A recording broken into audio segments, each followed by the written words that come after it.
जय मसीह, praise the Lord सभी को। कैसे हैं आप सभी? और मैं उम्मीद करता हूँ आप सब बहुत अच्छे होंगे। इस हफ्ते को मेरा वीडियो थोड़ा लेट हो गया, माफ़ी चाहता हूँ।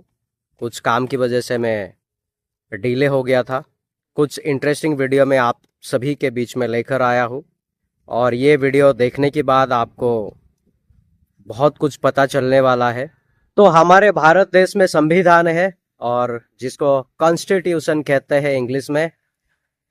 उसमें आर्टिकल 25 से लेकर आर्टिकल 30 तक है कि कोई भी अपने धर्म का प्रचार आज़ादी के साथ कर सकता है, और कहीं पे भी कर सकता है।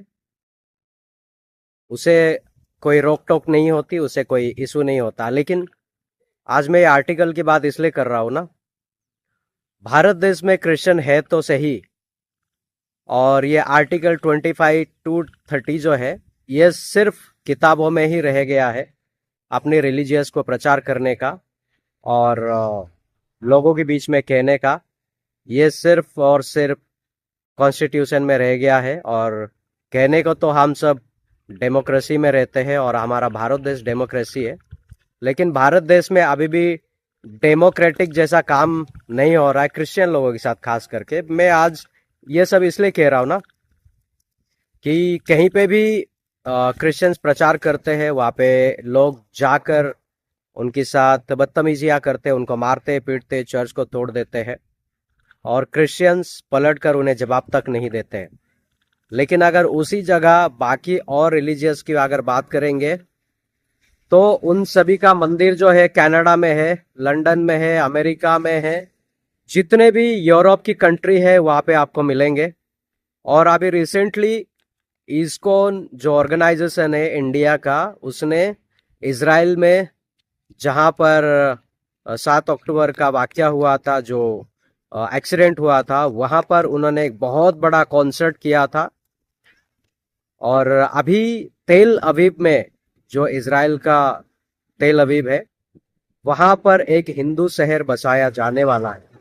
कोई भी अपने रिलीजियस को उसको प्रचार करने के लिए, प्रीच करने के लिए आउट ऑफ कंट्री जाके, यूरोप की कंट्री जहाँ पे क्रिश्चियन कंट्री है, वहाँ पे जाके अपने रिलीजियस के बारे में बातें करते हैं, वहाँ पे फ्रीडम ऑफ स्पीच की बात करके आते हैं, वहाँ पे लोगों को प्रचार करके आते हैं। लेकिन वही लोग यहाँ पे इंडिया में आके क्रिश्चियंस को फ्रीडम ऑफ स्पीच नहीं देते, और इंडिया में आकर क्रिश्चियंस को मारते हैं, पीटते हैं। कहने को तो देश हमारा आज़ाद हो गया है, लेकिन इस भारत देश में आज भी क्रिश्चियन है, वो लोग आज़ाद नहीं हुए हैं। और ये सबसे बड़ी दुख की बात है कि जिस मिट्टी में जो क्रिश्चियन पैदा हुआ है, जिस देश में वो रहता है, जिस देश में वो टैक्स पे करता है, गवर्नमेंट को टैक्स देता है, उस जगह पे उसको फ्रीडम ऑफ स्पीच नहीं है, फ्रीडम नहीं है अपनी रिलीजियस को प्रचार करने के लिए। अगर मैं आपको कहूँ, जिस जगह पे मैं रहता हूँ, जो मेरा गांव है, वो गांव ऐसा है कि वहाँ पे क्रिश्चियन लोगों को गवर्नमेंट की नौकरी नहीं मिलती, और जो बड़े बड़े स्कूल कॉलेज होते हैं वहाँ पे एडमिशन तक नहीं मिलता। और रिसेंटली हमारा जो चर्च है मुंबई में, जहाँ मैं रहता हूँ, वहाँ पे हमारे चर्च में ऐसे ही रिलीजियस को लेके वहाँ पे भी बहुत बड़ा हंगामा हुआ, और हमारे चर्च के ब्रदर सिस्टर्स को उनके साथ बदतमीजी की गई, लड़ाई झगड़ा भी हुआ, मारपीट भी हुई।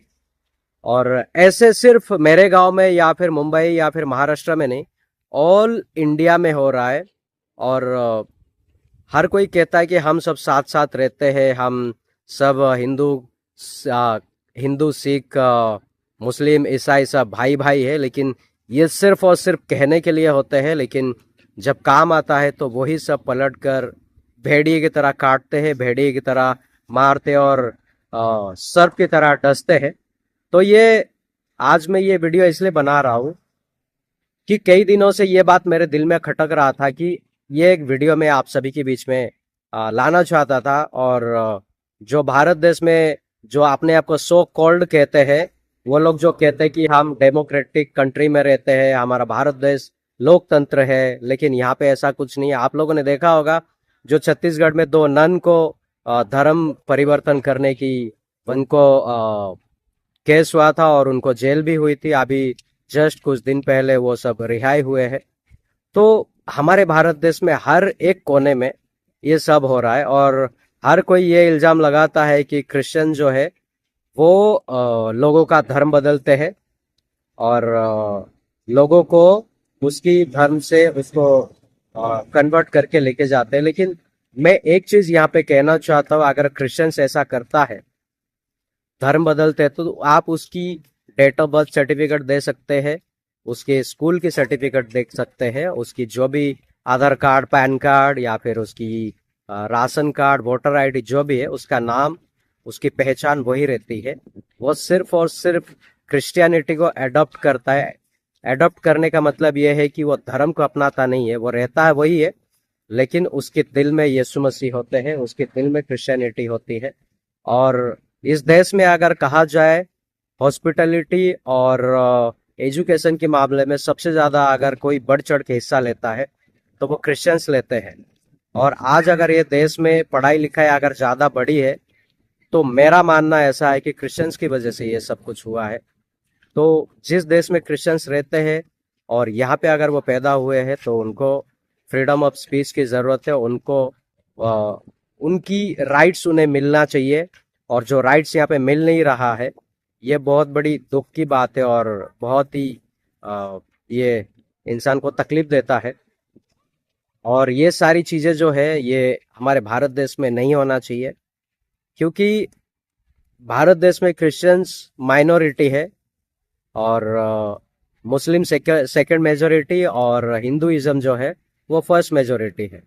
अगर आपको हिंदू राष्ट्र बनाना है तो बनाइए, कोई प्रॉब्लम नहीं, हमें कोई इशू नहीं है, क्योंकि जहाँ पे जिसकी मेजोरिटी ज़्यादा होती है उसकी सुनी जाती है। बट माइनॉरिटी का भी ख्याल रखना पड़ता है, माइनॉरिटी को भी देखना पड़ता है। और माइनॉरिटी यहाँ पे क्रिश्चियंस है, और क्रिश्चियंस कभी किसी की लाइक किसी के बीच में घुस के कोई प्रॉब्लम क्रिएट नहीं करते, लेकिन क्रिश्चियंस के बीच में घुस के लोग प्रॉब्लम क्रिएट करते हैं। और जैसा लास्ट ईयर हम लोगों ने देखा था, मध्य प्रदेश में चर्च तोड़ दिया और वो क्रॉस तोड़ दिया। ऐसे सिर्फ मध्य प्रदेश में नहीं, पूरे वर्ल्ड में होता है। लेकिन मैं वर्ल्ड की बात नहीं करूंगा, मैं हिंदुस्तान की बात करूंगा, जहां मैं रहता हूँ, जहां मैं पैदा हुआ हूँ, मैं उस देश की बात करूंगा, जहां मेरा मिट्टी है मैं उसकी बात करूंगा। क्योंकि यहाँ पे हमें आज़ादी नहीं मिल रही तो हम वर्ल्ड की बातें करके कोई फायदा नहीं है, हमें उसका हमें कोई प्रॉफिट होने वाला नहीं है। यहाँ पे जो क्रिश्चियंस है वो भी वोट देते हैं, वो भी गवर्नमेंट चुनते हैं, वो भी टैक्स पे करते हैं, हर एक चीज़ों में जो बाकी हिस्से लेते हैं वैसा क्रिश्चियंस भी हिस्सा लेता है। तो उसे भी इस देश में रहने का हक है, उसे भी इस मिट्टी में रहने का हक है, उसको भी इस देश का फ्रीडम ऑफ स्पीच की ज़रूरत है, और उसे भी ये सब मिलने की ज़रूरत है, और उसे वो सब मिलना ही चाहिए। जो इस देश में गवर्नमेंट की जो फैसिलिटी है वो भी मिलना चाहिए। तो मेरा कहने का मतलब ये है कि आज मुझे ये सारी बातें दुख के साथ कहना पड़ रहा है कि हमारे देश में ऐसा है। और हमारे मसीह भाई बहनों को मैं बार बार एक ही बात कहना चाहता हूँ कि आप लोग यूनिटी में नहीं आते हैं, आप लोग आपका एकता नहीं दिखाते, इसीलिए आज क्रिश्चियनिटी के ऊपर ये सारी मुसीबतें, ये सारी तकलीफें आती है। मैं ये नहीं कहता कि जाके किसी को मारो पीटो या फिर किसी का मंदिर या किसी का मस्जिद तोड़ो, ऐसा बिल्कुल हमें नहीं करना है, क्योंकि बाइबल हमें इसकी इजाजत नहीं देती। हम परमेश्वर के लोग हैं, हमारा परमेश्वर हमें लड़ाई झगड़ों से दूर रखता है। तो दूर ही से ही लड़ाई झगड़ों से रह के, लेकिन पीसफुल प्रोटेस्ट तो कर सकते हैं। एक भाई बहन को अगर तकलीफ हुआ है तो उनके साथ खड़े तो हो सकते हैं, उनके सुख में उनके दुख में खड़े होके उनको दिलासा तो दे सकते हैं, उनको थोड़ी देर के लिए तसल्ली तो दे सकते हैं, लेकिन वो भी हम नहीं कर रहे। और हम सब अपने आप को कहते हैं कि हम क्रिश्चियन हैं, हम परमेश्वर के बच्चे हैं, और हम बहुत अच्छी अच्छी कपड़े वगैरह पहन के, परफ्यूम मार के संडे को चर्च जाते हैं, हाथ में बाइबल लेके हम ये दिखाने की कोशिश करते हैं कि मैं क्रिश्चियन हूँ, मुझसा कोई नहीं है। लेकिन ये फिजूल की बातें हैं, हमें ये सब नहीं, क्योंकि परमेश्वर का वचन कहता है कि मैं तुम्हें एक नई आज्ञा देता हूँ कि तुम एक दूसरे से प्रेम करो। तो वो प्रेम दिखना चाहिए, सभी के दिल में दिखना चाहिए। और एक क्रिश्चियन भाई बहन को अगर कोई तकलीफ होता है, कोई प्रॉब्लम्स होते हैं, उनके साथ खड़े रह के वो प्रॉब्लम को फेस करना है। और जैसा वचन कहता है, यदि कोई तुम्हें बोले कि तुम मेरे साथ एक कोस चलो तो आप उसके साथ 10 कोस चल के जाना। तो ये जो है, ये प्यार जो है वो दिखाने की ज़रूरत है, और इसी प्यार की वजह से दुनिया जानेगा एक दिन क्रिश्चियनिटी को, और परमेश्वर की जो वचन है उसको पहचानेगा। तो इसीलिए सभी को मिलकर यूनिटी दिखा के और एकता के साथ आके फुल पीस ऑफ प्रोटेस्ट करने की ज़रूरत है, ताकि कोई भी भाई बहन को किसी भी प्रकार की प्रॉब्लम्स, किसी प्रकार की तकलीफ नहीं होनी चाहिए। क्योंकि हम या मैं अकेला कोशिश करके मैं कुछ नहीं कर सकता। जब तक हम सब मिलकर नहीं करेंगे तब तक कुछ नहीं होगा। आज एक भाई को मारा जाएगा, कल एक बहन को छेड़ा जाएगा, उनकी चर्च में घुसकर उनके साथ बदतमीजी की जाएगी। बस हम लोग इसे न्यूज़ में या यूट्यूब में देखेंगे और फिर अफसोस जताएंगे और फिर कहेंगे वो बहुत बुरा हुआ। तो ये सही बात नहीं है, क्योंकि हमारा जो प्यार है वो एक्शन में दिखना चाहिए।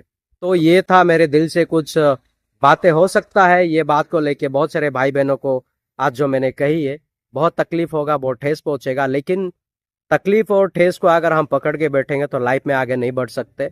तो हम ऐसे ही दबाए जाएंगे, ऐसे ही कुचले जाएंगे और कुछ नहीं हो सकता। तो सभी को एक साथ आना पड़ेगा, खड़ा होकर आवाज उठानी पड़ेगी।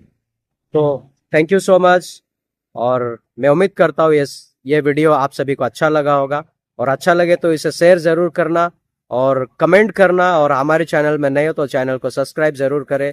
फिर मैं मिलूंगा आप सभी को एक नेक्स्ट वीडियो में। तब तक के लिए अपना ख्याल रखिएगा। Thank you so much. God bless you all.